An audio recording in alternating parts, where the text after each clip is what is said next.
পিত্তথলি আমাদের একটা গুরুত্বপূর্ণ অঙ্গ, যেখানে পিত্তরস জমা থাকে। পিত্তরস কোথায় তৈরি হয়? লিভারে তৈরি হয়। পিত্তরস কি কাম করে?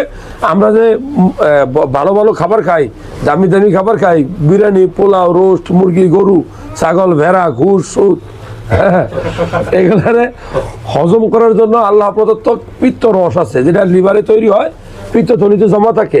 আপনি যখন খাবার খাবেন, এটা খাদ্যনালীতে আসবে, কি কাজ করবে? এই খাবারগুলো হজম করবে। এখন এই পিত্ত রস থেকেই কোনো কোনো কারণে অনেক অনেক সময় পিত্তথলিতে গুঁড়া গুঁড়া সাদা সাদা পাথর হয়, ছোট ছোট পাথর হয়। ওকে, এই পাথরগুলো হইলে কিভাবে বুঝবেন? আপনি দেখবেন যে আপনার পেটের এই যে উপরি অংশ আছে, এই অংশের ডান পাশে ব্যথা করবে। ব্যথাটা কয়েক মিনিট থেকে কয়েক ঘন্টা স্থায়ী হইতে পারে। ব্যথার সাথে বমি হইতে পারে, ব্যথার সাথে জ্বর থাকতে পারে। বুঝতে পারছেন নি কথাটা?